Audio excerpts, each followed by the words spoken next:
Olá, seja bem-vindo ao programa Ave Cérebro, um programa de televisão voltado para a divulgação de neurociências.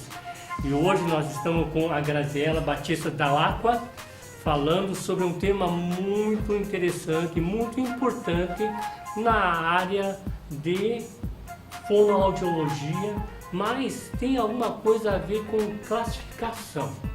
Mas antes disso, isso que nós estamos falando é de uma série voltada especificamente para o AVC.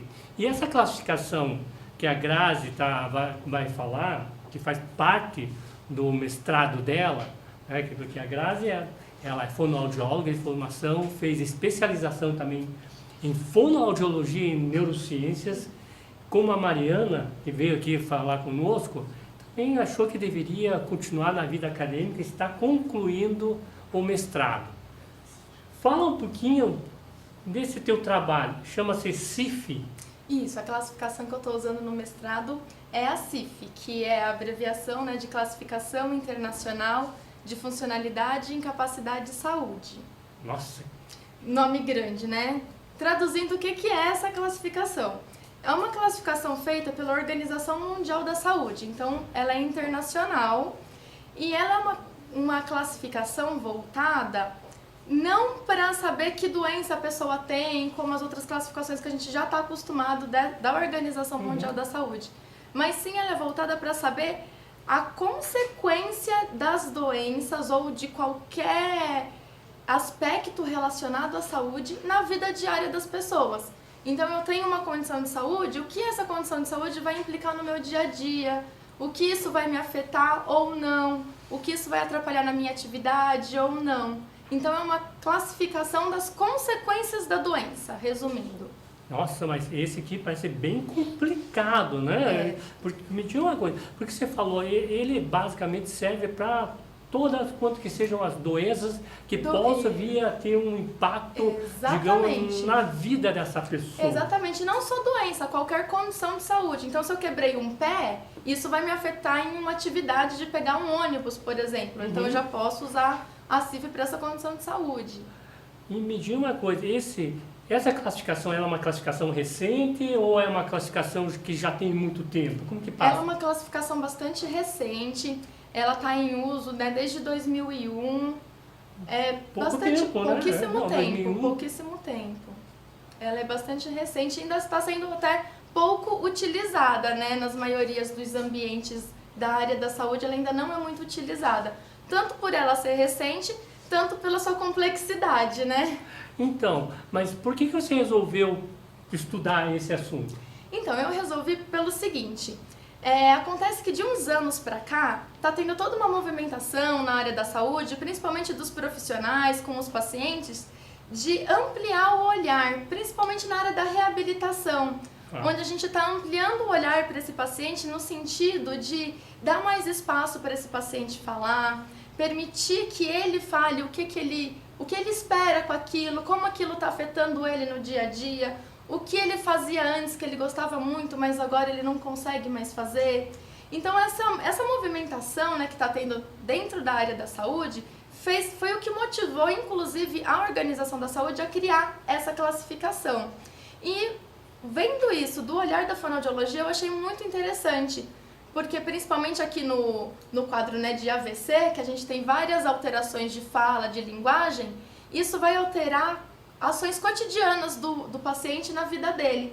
Então eu achei essa classificação muito interessante para poder utilizar dentro da área da fonoaudiologia, para a gente poder ver essas alterações na vida do paciente, como eu, como terapeuta, vou poder ajudar ele, não só biologicamente falando, não só corrigindo uma alteração de linguagem, mas tentando ajudá-lo a participar novamente de coisas que ele estava impedido antes. Eu fico pensando aqui, Grazi, que de repente algumas pessoas vão perguntar, mas será que você está fazendo alguma coisa a ver com qualidade de vida ou é uma outra proposta, né? Ou é uma coisa parecida? Você pode tentar esclarecer um pouquinho?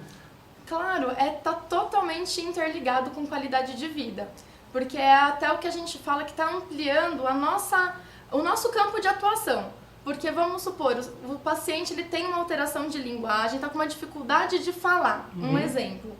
E é uma dificuldade grave. Eu não vou conseguir biologicamente com os exercícios, fazer com que aquela função retorne ao que era. Ele vai continuar com essa dificuldade de falar, mas eu, ampliando o meu campo, vou poder atuar vou poder colocar uma comunicação alternativa, ou vou poder orientar o familiar a como escutar aquele paciente, eu vou poder orientar o campo de amigos dele, vou poder orientar a forma da colocação mesmo dos móveis ou de revistas dentro de casa para auxiliar ele naquela comunicação. Então, mesmo que fisiologicamente eu não consiga uma modificação, na rotina dele ele vai estar mais funcional, vai estar mais autônomo e, consequentemente, com uma melhor qualidade de vida. Você vai poder adaptar, digamos, o ambiente à pessoa. Exatamente. Né? Esse é o grande diferencial dessa classificação, inclusive. Ela inclui o ambiente como um fator a ser classificado, porque o ambiente ele pode tanto auxiliar a pessoa na comunicação, por exemplo, como pode prejudicar. Então, ela inclui o ambiente como fator a ser modificável pelo terapeuta, né? Pelo que você está falando, é bem complexo mesmo, que envolve não só a opinião do paciente em si, mas você leva também considerações do ambiente que a pessoa está imersa. Quer dizer, é uma ecologia, bem dizendo, bem né? dizer, De fato. E me diga uma coisa, Grazi, como que você... Porque assim, quando você disse que esse é um instrumento que já é pela OMS, que serve para várias doenças, automaticamente a gente fica meio em dúvida. Quer dizer, as doenças elas têm algumas manifestações, algumas consequências que são um pouquinho diferentes, né? Que nem você está falando do AVC, que você traz recorrentemente um sintoma, que é o problema da pessoa comunicar, né? E algumas outras doenças não traz isso como, digamos, sintoma preponderante. Há uma necessidade de fazer uma adequação desse instrumento para determinada doença? Quer dizer, para você usar no AVC, você teve que, digamos, ajustar esse instrumento ou simplesmente pegou um instrumento como ela veio e aplicou ela? Então, na verdade, esse instrumento ele é bem amplo, como o senhor já está imaginando, por abranger tantas condições de saúde. E ele foi feito exatamente para não ser usado tudo para tudo. O profissional que vai usar vai selecionar o que ele acha que é mais perseverante para aquele paciente. Mesmo dois pacientes com AVC, não necessariamente você precisa usar os mesmos domínios, porque às vezes as necessidades deles são diferentes. Então é uma coisa bastante individualizada. E é claro, a fonoaudiologia vai olhar para as questões de fonoaudiologia, o neurologista vai olhar para as questões neurológicas, o fisioterapeuta para as questões motoras e enfim. Mas isso não é um problema no sentido que, quer dizer, se eu, profissional neurologista, quero pegar esse instrumento, eu vou ter um viés, um vício de olhar mais para um enfoque e outro profissional vai olhar para outro enfoque.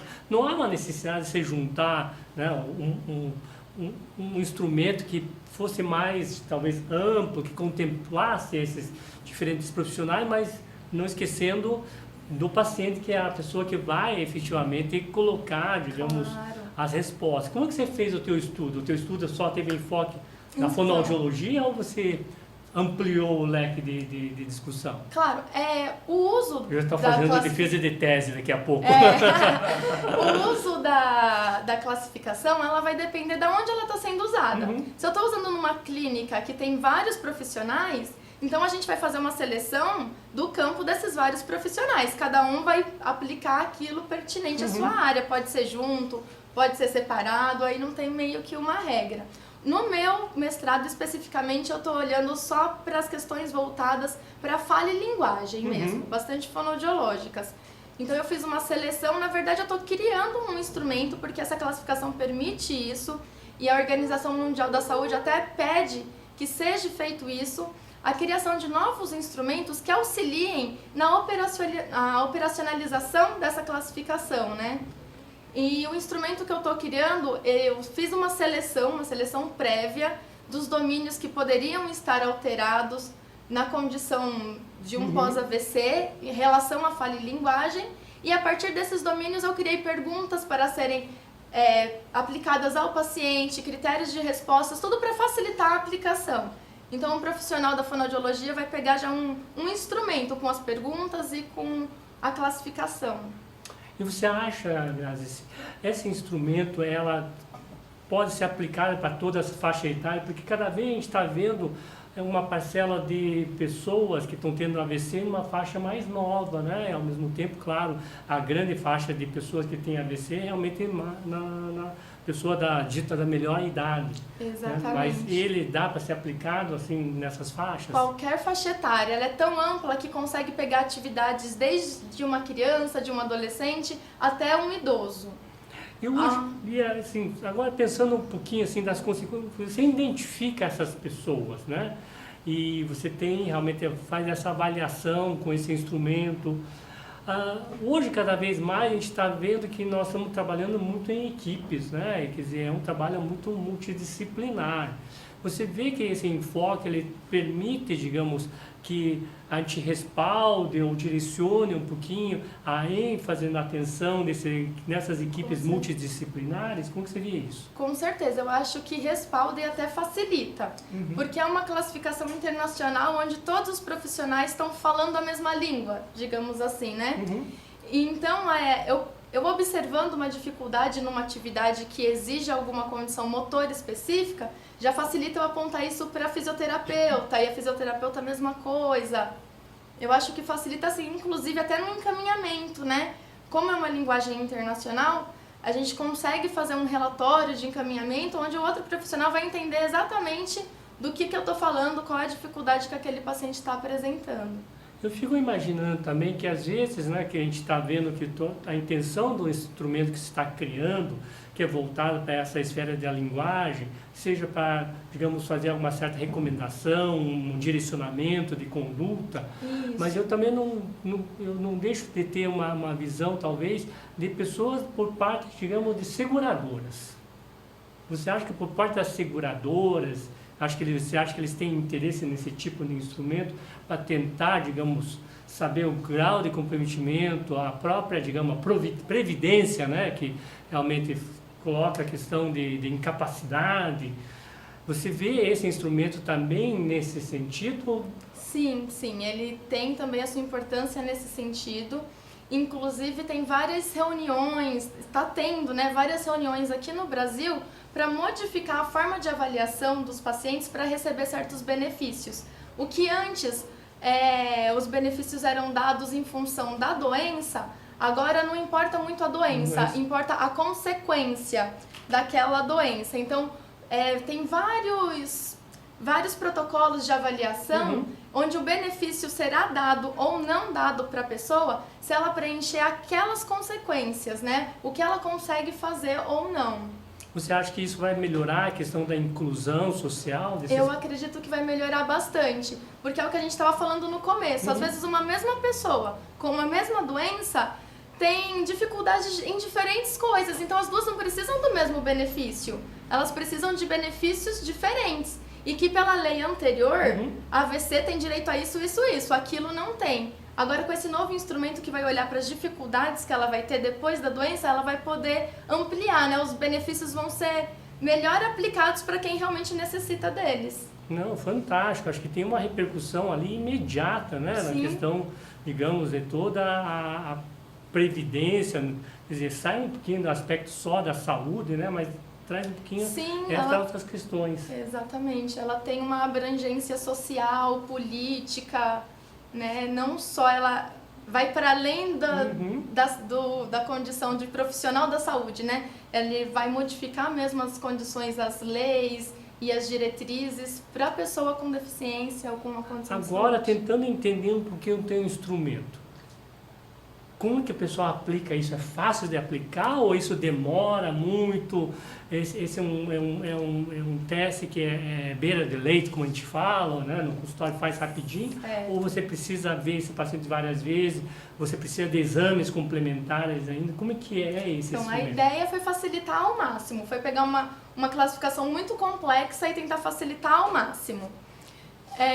Como que a gente fez isso? A gente primeiro selecionou, então sempre pensando em pessoas com AVC, para a gente poder trabalhar questões de fala e linguagem. Então a gente selecionou os domínios da CIF relacionados à fala e à linguagem, e a partir desses domínios eu criei perguntas para o profissional de saúde conseguir avaliar cada um daqueles domínios. Então foram feitas perguntas, essas perguntas foram validadas com pessoas saudáveis, depois com pessoas que tiveram AVC, passou por um grupo de especialistas, para fazer a validação dessas perguntas. E após a criação dessas perguntas, eu criei critérios de respostas. Então é um instrumento pequeno, relativamente pequeno, são 30 domínios que a gente utilizou, que vai desde falar, conversar, interação com os vizinhos, interação dentro da família, são 30 domínios. Para cada um desses domínios tem algumas perguntas. Então a gente vai falar, por exemplo, para avaliar questões de orientação, eu vou perguntar para o paciente que horas ele saiu de casa, quem veio acompanhando ele na consulta, onde está sendo aquela consulta.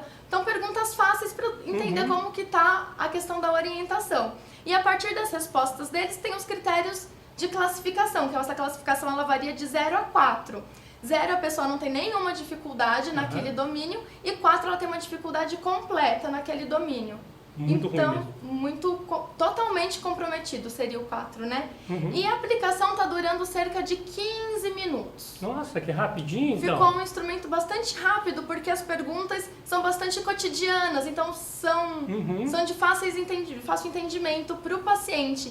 E essa classificação permite também, tanto eu perguntar para o paciente, quanto para o familiar, quanto a minha observação ali naquele momento de como o paciente está se comportando. Então eu recolho informações de várias, de várias formas para poder preencher. Isso torna o instrumento mais rápido, principalmente nos pacientes que têm dificuldade para falar, né? Exatamente, eu estava imaginando isso, quer dizer, você está tentando fazer um questionário voltado para avaliar a dificuldade na linguagem, sendo que eles mesmos tem dificuldade na linguagem. Exato, por isso que a participação do familiar, do cuidador é muito importante. Não, importantíssimo.